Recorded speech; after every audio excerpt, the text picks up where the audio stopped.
Hi friends, ഇത് നമ്മുടെ വർക്ക്ഷോപ്പിൽ വന്നൊരു ബുള്ളറ്റാണ്. ഇത് ഒരു 2-3 മാസമായിട്ട് വണ്ടി ഓട്ടത്തിനിടെ നിന്ന് പോയിട്ട് അവരുടെ വീട്ടിൽ കയറ്റി വെച്ചേക്കുമായിരുന്നു. അപ്പം നമ്മുടെ വർക്ക്ഷോപ്പിൽ കൊണ്ടുവന്നപ്പോൾ നമ്മളത് പണിയാൻ വേണ്ടി എടുത്തപ്പോഴത്തേക്കും കാർബറേറ്ററൊക്കെ ഭയങ്കര ശോകമാണ്.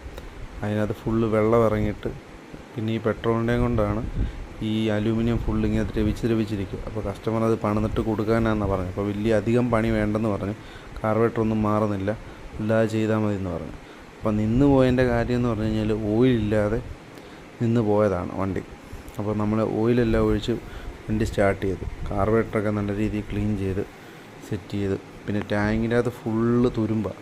ആ തുരുമ്പെല്ലാം നമ്മൾ മാക്സിമം ക്ലീൻ ചെയ്യാൻ നോക്കി, എന്നാലും ഒരു പരിധി വരെ അത് ക്ലീൻ ചെയ്തു. എന്നിട്ട് നമ്മൾ അഡീഷണൽ ഒരു ഫിൽറ്ററൊക്കെ വെച്ച് സെറ്റ് ചെയ്ത് വണ്ടി സ്റ്റാർട്ട് ചെയ്ത് കഴിഞ്ഞപ്പോഴത്തേക്കും മിസ്സിങ്ങോ കാര്യങ്ങളോ ഓവർഫ്ലോ ഒന്നുമില്ല, ഒക്കെ കുഴപ്പമൊന്നുമില്ല. അപ്പം ഇതിൻ്റെ കുറച്ച് പണിയും കൂടെ ഉണ്ട്, എൻ്റെ ഫ്രണ്ട് ബ്രേക്കും കാര്യങ്ങളൊക്കെ. അപ്പോൾ ഈ വീടുകളിൽ വണ്ടി ഉപയോഗിക്കാതിരിക്കുന്നവർ ഒരു അരമണിക്കൂറേലും വണ്ടി സ്റ്റാർട്ട് ചെയ്ത് വെക്കുന്നത് നല്ലതായിരിക്കും.